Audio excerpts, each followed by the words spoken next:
Hola, buen día. Mi nombre es Sergio Antonio Zamora Gutiérrez, con número de matrícula 250-11-862.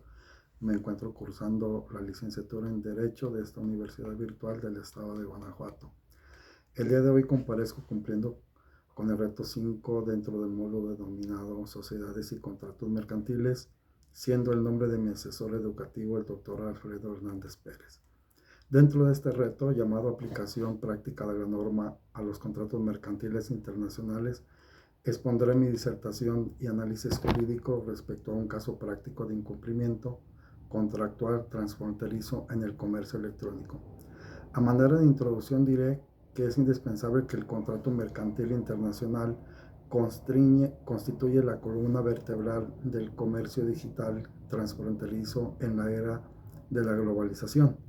Doctrinalmente y de acuerdo con la definición del Diccionario Panhispánico del Español Jurídico de 2020, se define como el acuerdo de voluntades formalizado entre dos o más partes cuyos establecimientos comerciales se encuentran localizados en ordenamientos jurídicos soberanos distintos, con el propósito de crear o transmitir derechos y obligaciones de naturaleza estrictamente lucrativa.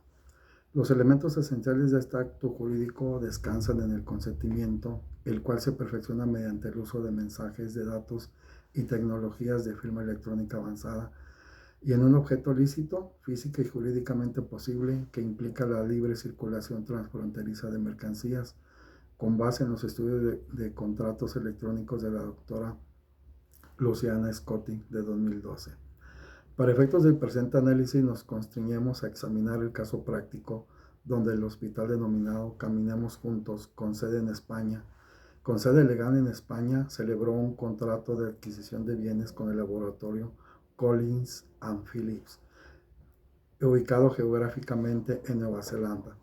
El objeto material del contrato consistió en la compra de una caja de material de uso quirúrgico, 10 camas de hospital, 5 máquinas de oxígeno y una caja de apósitos y banditas adhesivas. Las negociaciones comerciales se perfeccionaron de forma virtual mediante el intercambio de correos electrónicos, pactando un precio total de 2 millones de pesos y consolidándose el acto mediante firma electrónica el 30 de enero de 2020. Las partes estipularon un plazo de entrega máxima de 3 meses. Sin embargo, la mercancía arribó de forma tardía hasta el mes de junio de 2020, presentando diversas discrepancias. Se recibió una caja de material quirúrgico, una caja de abatelenguas y aplicadores, únicamente 4 máquinas de oxígeno y 3 de las 10 camas hospitalarias presentaban embalajes defectuosos. A continuación procedo a dar respuesta puntual y debidamente fundamentada a cada una de las interrogantes planteadas para esta actividad. En la primera pregunta que nos hacemos es ¿qué tipo de contrato celebraron las partes? Las partes celebraron un contrato de compraventa internacional de mercaderías. La naturaleza jurídica de este acto se fundamenta en que existe una perfecta conjunción de voluntades donde el laboratorio Collins and Phillips asume la calidad de vendedor, obligándose a transmitir el dominio de cosas muebles tangibles y de carácter lícito, mientras que el hospital Caminemos Juntos asume el rol de comprador, obligándose correlativamente a pagar por ellas un precio cierto y en dinero. Como bien señala el maestro Gil Mifud en 2022, este acto es eminentemente comercial debido al propósito de especulación industrial y al destino de los bienes para la operación de un sector económico específico. En la segunda pregunta nos cuestionamos si el contrato se puede considerar de carácter internacional y por qué. La respuesta es sí. El contrato es plenamente de carácter internacional. El criterio jurídico definitivo para atribuir la internacionalidad a un negocio contractual no radica en la nacionalidad de las personas, sino en el factor geográfico de erradicación de sus sedes operativas. Con fundamento estricto en el artículo 1, párrafo 1 de la Convención de las Naciones Unidas sobre los Contratos de Compraventa Internacional de Mercancía, el Convenio de Viena de 1980. Las normas internacionales se activan de forma automática cuando los establecimientos comerciales de las partes contratantes se encuentran ubicados en estados diferentes, supuesto que se actualizan materialmente en el caso de estudio al encontrarse el comprador en el Reino de España y el vendedor en Nueva Zelanda. En la pregunta 3 es, ¿qué tipo de contrato internacional celebrado por medios electrónicos yo como estudiante identifiqué? Quiero decir que identifiqué un contrato electrónico indirecto, celebrado por vía de correo electrónico, clasificado doctrinalmente bajo la modalidad de contrato entre profesionales o esquemas business to business. Siguiendo las aportaciones académicas de la doctora Luciana Beatriz Scotti de 2012 en su obra Contratos Electrónicos, esta figura se caracteriza porque el consentimiento y la negociación se manifiestan a distancia a través de un intercambio de mensajes de datos y su perfeccionamiento se consolida mediante el uso de la firma electrónica, adquiriendo el carácter de indirecto. Debido a que el objeto material requiere de una logística de envío y entrega física en el espacio real, su validez legal está plenamente respaldada por el artículo 11 de la Convención de Viena de 1980 y el principio de equivalencia funcional consagrado en la Ley Modelo de la Comisión de las Naciones Unidas para el Derecho Mercantil Internacional sobre Comercio Electrónico de 1996. La pregunta 4 consiste en resolver qué obligaciones corresponden a cada parte por la suscripción del contrato. Por virtud de la suscripción del contrato, nacen obligaciones mutuas y recíprocas reguladas por el derecho internacional privado, con fundamento en el artículo 30 de la Convención de Viena de 1980 y la gestión operativa expuesta por Hill Miswood 2022, el laboratorio Collins and Phillips, en su calidad de vendedor, le corresponden 3 obligaciones esenciales. La primera es entregar las mercancías en la cantidad, calidad y plazos pactados. Transmitir la propiedad legal de los bienes mediante la facturación internacional. Y 3, proveer toda documentación técnica, certificados de origen y aduanales relacionados. Por su parte, de conformar con el artículo 53 de la citada convención, el Hospital Caminemos Juntos, en su calidad de comprador, le corresponden las obligaciones de pagar el precio íntegro pactado de 2 millones de pesos en la divisa y condiciones acordadas. Y 2, recibir materialmente las mercancías en el punto de destino, facilitando las maniobras de descarga si así se hubiese estipulado. En la pregunta 5 se establece que las partes no señalaron legislación alguna. Entonces, ¿cuál debe aplicarse? Ante la omisión de las partes de incluir una cláusula expresa de elección de ley, se debe aplicar como norma sustantiva la Convención de las Naciones Unidas sobre los contratos de compraventa internacional de mercaderías, Convenio de Viena 1980.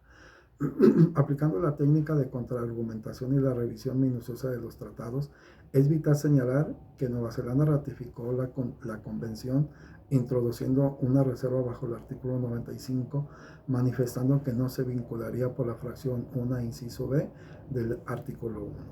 Sin embargo, la aplicación de la Convención de Viena se justifica plenamente por la vía de derecho internacional privado general, con fundamento en el artículo 4, párrafo 1, inciso A del Convenio de Roma de 1980, sobre la ley aplicable a las obligaciones contractuales y el artículo 9 de la Convención Interamericana sobre Derecho aplicable a los contratos internacionales de 1994.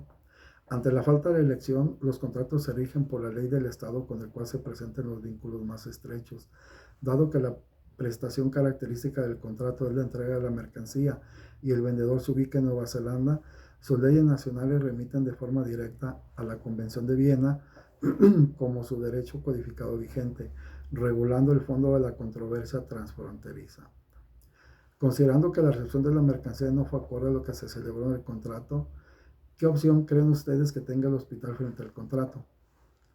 Considerando la gravedad de las discrepancias materiales constatadas en el mes de junio, el Hospital Caminemos Juntos goza de un amplio catálogo de acciones protectoras reguladas por los artículos 45, 46 y 50 de la Convención de Viena de 1980. En primer lugar, bajo el artículo 46, el hospital tiene la facultad jurídica de exigir el cumplimiento forzoso o sustitutorio, ordenando al laboratorio que envíe la máquina de oxígeno faltante y reemplace la caja de abatelenguas por el material quirúrgico originalmente pactado. Asimismo, puede exigir la reparación de los bienes de embalaje de las 3 camas dañadas. En segundo lugar, con base en el artículo 50, el hospital puede optar de forma unilateral por una reducción proporcional del precio de la factura, reteniendo el porcentaje equivalente al valor de los insumos no entregados o defectuosos. Y por último, en tercer lugar, de forma accesoria e independiente de las acciones anteriores, el hospital tiene el derecho expedito de reclamar una indemnización económica por daños y perjuicios con base en los artículos 76 y 75, derivado del atraso de 2 meses de entrega, es decir, arribó en junio en lugar de abril, lo cual generó afectaciones directas en la planeación y operación clínica del nosocomio. La pregunta 7 queda así. ¿Procede la cancelación del contrato? Sí, la cancelación procede plenamente bajo la figura jurídica internacional de la declaración de resolución del contrato, con fundamento en el artículo 25 en relación con el artículo 49, párrafo 1, inciso A, de la Convención de Viena de 1980. El comprador puede dar por terminado el contrato si el incumplimiento de las obligaciones por parte del vendedor constituye un incumplimiento esencial. El ordenamiento define el incumplimiento como aquel que causa la otra parte de un perjuicio tal que la priva sustancialmente de lo que tenía derecho a esperar en virtud del contrato. Entregar equipo e insumos médicos incompletos, defectuosos y con 3 meses de retraso a un hospital civil no es una omisión menor. Es una violación flagrante que compromete la seguridad sanitaria y la vida de los pacientes, rompiendo el principio de buena fe comercial y configurando la causa legal para extinguir el vínculo contractual de forma justificada.